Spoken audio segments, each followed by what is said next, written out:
Astrocass here. Welcome back to my channel. Thanks for joining me. I'm just here with a little transit for December. There's a fair bit going on for the December transit, so I hope you guys find this really informative and enjoyable. So this one is for Gemini Rising, so let's jump into it. Gemini Risings, your sun starts off transiting off in your Sagittarius 7th house. So this is really just showing that you're shining and feeling really motivated in regards to your relationships, in particular marriage or romantic relationships, but it can also be business partnerships, really close one-on-one friendships and relationships, or can also be like contracts and stuff like that as well. So you're really shining in those areas. And then on the 22nd of December, the sun moves into your Capricorn 8th house. So this is when you're going to be shining and getting noticed in the areas of your partner's income and finances, sex, death, rebirth, transformation. It's also debt and inheritance. It's also occult practices. So those things, are all topics that could be occurring for you with this 8th house transit. You really need to check out your natal chart and see what house rules what and where, things are in your natal chart. But in general, with the sun transiting through that 8th house, you're going to be noticed for your transformation, whether that's through deep bonding with an intimate partner, whether it's your partner's income and finances or business, can also sometimes be your business income if you've got a business partnership, but you're going to be getting noticed for those sorts of things. Mercury, the planet of communication and news and learning, starts off transiting in your Sagittarius 7th house. So you're really communicating more about your relationship or communicating with your close one-on-one relationships, whether that's a romantic partner, business partnership, friendship, marriage partner. You're really going to be talking and learning a lot more from them. You might be signing contracts again for a business partnership or a marriage certificate. You might be signing some of those sorts of things. Or there might be just some big news about your relationship, about your partner, about your business partnership. There might be some kind of news that's happening there. Until the 14th, when it moves into that Capricorn 8th house. So that's when you're going to be getting some news or talking a little bit more about those 8th house topics. So again, that's the sex, death, rebirth, transformation. It's debt, inheritance, occult practices. It's your partner's money. It's deep bonding. It's some more of a taboo sign. So when Mercury is transiting that 8th house, you might be finding out the truth about things that have been, getting lied to you. You might be transforming the way you communicate and think through, deep bonding or occult practices, or through, getting some form of inheritance or paying off debts or something like that. Mercury also deals with that contracts and stuff. So going through the 8th house, there might be news about, inheritance or debts or some kind of contracts getting sorted out. It also can be in relation to like business partnerships and the income you make through that. So there could be something to do with just inheriting money, getting money through that, or maybe news about your partner's income could be a big thing for that transit. So Mars, the planet of action, war, aggression, passion, it's what we're fighting for and fighting with, starts off in your Scorpio 6th house. So this is just showing that you're really putting a lot of focus and energy into your 6th house of health, fitness. It's your daily routines, it's your co-workers, and it's also the work duties that you do on a day-to-day basis, so the things you actually do. You might have more energy to go to the gym or to eat healthier or to go to your doctor's appointments. You might have, some aggression or frustration with co-workers. For some people there might be a bit of passion or a bit of a spark with a co-worker. That can happen. Or in some cases it's just about taking action to get better routines. So, you've got your housework done, you've got, time to go to work and pick up the kids. It's like, taking action on those things to get all those things done. And then on the 14th, Mars then moves into your Sagittarius 7th house. So that's when there can be a big focus of your energy being put into your relationship. Again, there can be intimacy and, bonding there with your partner, whether it's a marriage partner or a romantic partner. So, there can be a bit of passion and desire there. Sometimes it can show a bit of anger and frustration in the relationship. So, whether a relationship ends or whether there's some arguments, frustration happening, sometimes that can occur. It really depends on your natal chart and how this transit is impacting and aspecting your natal planet. So definitely check that out.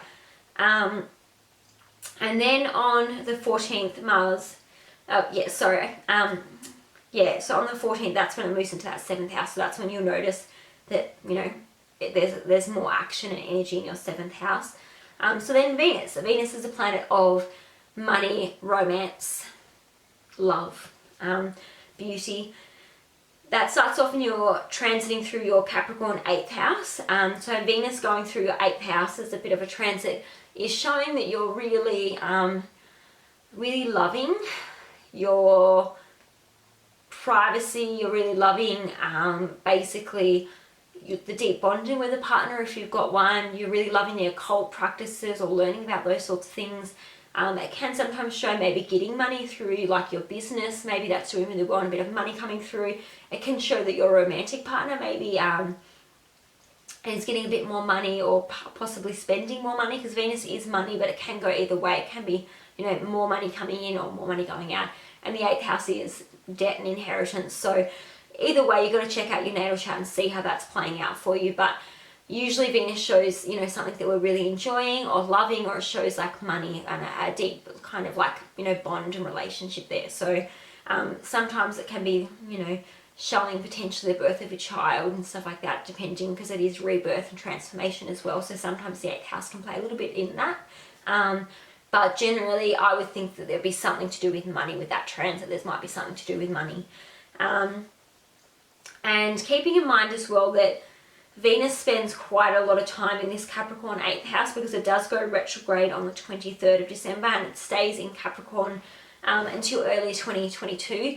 So I think there's a couple of months, like maybe 3 months, where it's actually transiting through Capricorn. So we're going to get a large amount of time with Venus transiting through that house for you, that 8th house. So it's going to be something pretty important happening that you're going to have to revisit and revise. So when there's a retrograde, it's asking us to stop and review, revise, revisit old things. So old business partnerships, contracts, old ways that your partner was making money, old debt, old inheritances, you know, have I paid my taxes?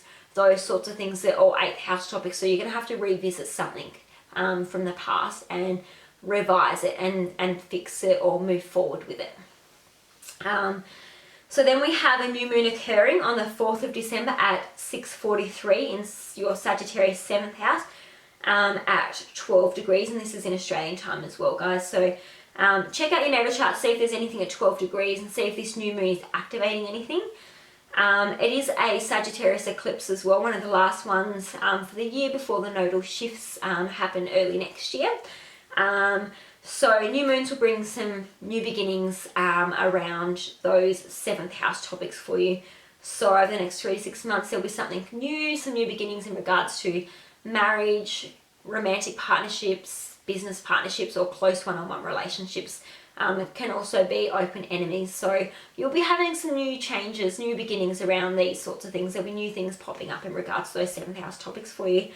And then you have a full moon occurring on the 19th of December at 3:35 in Australian time. It's in your Gemini 1st house at 27 degrees. So again, check out your natal chart, see what's happening. Do you have anything at 27 degrees, any natal placements? Because they could be activated with this full moon. So this full moon will bring endings over the next 3 to 6 months. So things will be coming to an ending.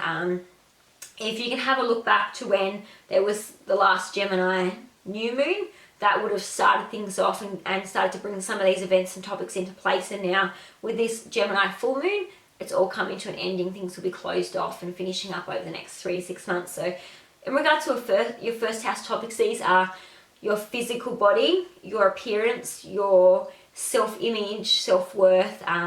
It's your actual branding, like who you are as a person.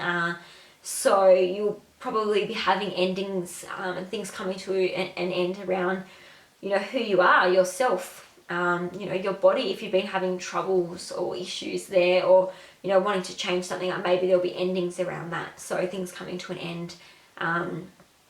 You know, if there's been like maybe an injury, or, you know, maybe if you've been trying to change up your style and you've been trying to, you know, do things a bit differently, all those sorts of things are going to come to an end. You're really going to figure out who you are, figure out the style, or figure out your appearance or something. You know, these things are going to come to an end now for you. So yeah, I really hope you guys enjoyed that. I know there's a fair bit going on. Also, I forgot to mention with this full moon, There's also a T-square happening. So this T-square is occurring between your sun and moon, and also Neptune. So Neptune will be in Pisces, and I think that this is going to bring some challenges around your emotions, you know, your happiness and motivation, how you're shining, and then basically there's Neptune's going to bring some confusion, some maybe lies or deceits or illusions. There's going to be something that, you know, is not quite truthful, or something that we've got rose-colored glasses on about, so something we're not really seeing for the true version of itself. But Neptune can also be spirituality. It can also be, you know, like art and creativity and stuff as well. But I think because there are squares and tensions with this full moon, I think it's going to be a bit of confusion about how we feel, you know, our safety, and also like our motivation, you know, our confidence and our health. So there's going to be a bit of confusion and, you know, challenges there with this full moon. But yeah, again, thanks for joining me. If you like this video, give it a thumbs up. Don't forget to subscribe so you don't miss any of my content. Hopefully next month I've got some big stuff planned for 2022, so I'm hoping to get on here, get some more videos out, more like pick a cards, tarot card readings, more astrology readings for like celebrities, and just giving you guys a bit of an insight on how to do those sorts of things, or just giving you guys a bit of a breakdown, and of course obviously the transits and stuff like that as well. So yeah, I look forward to doing some more videos for you guys next month. Thanks, bye.